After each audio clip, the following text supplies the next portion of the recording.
शाहजहांपुर में विजयदशमी पर रामलीला मेले में शामिल हुए वित्त मंत्री और सहकारिता मंत्री।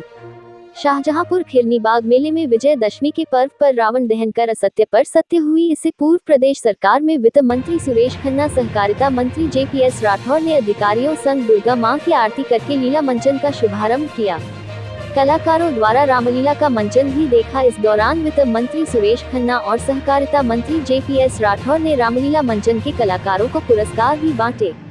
इस पर्व को अधर्म पर धर्म की जीत विजयदशमी के रूप में मनाते हैं। इस दौरान दोनों मंत्रियों के साथ जिला अध्यक्ष KC मिश्रा, जिला वरिष्ठ नेता वीरेंद्र पाल सिंह, DPS राठौर, अधिकारी धर्मेंद्र प्रताप सिंह, पुलिस अधीक्षक राजेश यस सहित जनपद के अन्य अधिकारी व BJP नेता शामिल रहे। VO1 वित्त मंत्री शाहजहांपुर सीधी बात की के दिन अधर्म पर धर्म की जीत हुई थी, जिसको लेकर हम हर्षोल्लास के साथ विजयदशमी पर्व मना रहे हैं। उन्होंने सभी जनपद वासियों को विजयदशमी की बधाई देते हुए कहा कि यह विजयदशमी पर्व जहां हमें भगवान श्री राम के आदर्शों पर चलने की सीख देता, वहीं दूसरी ओर हमें ये भी बताता है कि अहंकार अच्छी चीज नहीं है, क्योंकि जहाँ अहंकार होता है वहाँ अधर्म होता है। और रावण के अहंकार के आगे सब कुछ फेल था, लेकिन अहंकार के चलते उसने अपनी शक्तियों का गलत प्रयोग किया, जिसके कारण उसका अंत हुआ। इसलिए हमें शिक्षा मिलती है कि हमें अहंकार नहीं करना चाहिए। बायत सुरेश खन्ना, वित्त मंत्री, उत्तर प्रदेश सरकार।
आज विजयदशमी के पर्व पर हम सभी अपने प्रदेशवासियों को, जनपद वासियों को बधाई देते हैं।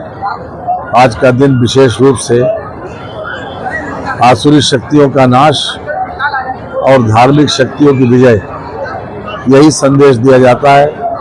भगवान श्री राम का चरित्र, उनको पूरा देश, पूरा विश्व मर्यादा पुरुषोत्तम के रूप से जानता है।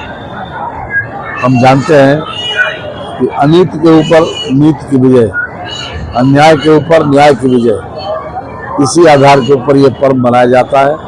और हमको एक बहुत बड़ी सीख मिलती है कि रावण विद्वान होने के बाद भी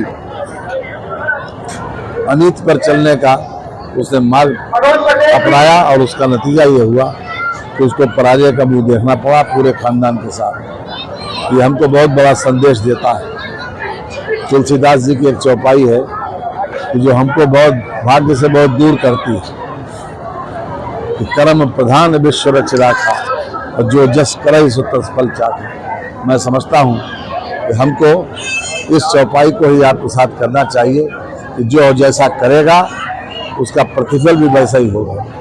रावण ने जैसा किया उसका प्रतिफल उसको मिला कि पूरा खानदान उसका नष्ट हो गया। आज दुनिया के सामने एक बहुत बड़ा संदेश है, और मैं समझता हूं कि इसी संदेश को आपके साथ करने की आवश्यकता है। बहुत बहुत बधाई। सरकार के सुश्री मंत्री माननीय सुरेश कुमार खन्ना जी रामलीला कमेटी के अध्यक्ष माननीय वीरेंद्र पाल सिंह यादव जी, विधायक माननीय अरविंद सिंह जी, यहाँ पर उपस्थित सभी रामलीला कमेटी के हमारे संचालकगण और कलाकारों को, यहाँ सामने हमारे शाहजहांपुर नगर के नगरवासियों, हमारे माताओं बहनों भाइयों, आज दशहरे का दिन है। अधर्म पर धर्म की जीत का दिन है, बुराई पर अच्छाई की जीत का दिन है, असत्य पर सत्य की जीत का दिन है। महाराजा पुरुषोत्तम श्रीराम ने जिस तरीके से पूरे अपने जीवन को एक आदर्श बनाकर एक प्रेरणा देने का काम पूरी देश और दुनिया को किया है, वह अद्भुत है। लेकिन एक बात हनुमान जी के नाम से, जो कि इतना भक्त अपनी भक्ति में लीन होकर काम करता रहा, वो भक्त करते करते भगवान को स्वरूप दे गया और वो निश्चित रूप से हम सभी व्यक्तियों को प्रेरणा देने का काम करता है। मुझे याद आता वो समय जब हनुमान जी के समक्ष कोई बड़ी चुनौती आती थी, तो हनुमान जी बुद्धि विवेक और विद्या सभी चीजों को मिलाकर उसका समाधान करते थे। जब हनुमान जी गंगा में समुद्र को पार करके लंका में प्रवेश कर रहे तो देवताओं को लगा कि पता नहीं कि पार अंदर जाके मायावी राक्षसों को उसके जन्मों में नहीं पहुंचाएंगे। उनकी परीक्षा लेने के लिए सूसा माता जी को भेजा। सूसा माता जी ने उनकी परीक्षा की और उस समय उन्होंने कहा कि मैं तेरा भक्षण करना चाहती हूँ, आहार है। लेकिन हनुमान जी ने जिस तरीके से जिस बुद्धि और विवेक का परिचय उसने दिया कि जस जस सूसा वतन बढ़ावा, तास दूध कपी रूप दिखावा, जैसे जैसे चुनौतियां हमारे सामने आगे बढ़ती हैं, उसी प्रकार से उन्होंने अपना उत्साह हौसला बढ़ाने का काम किया और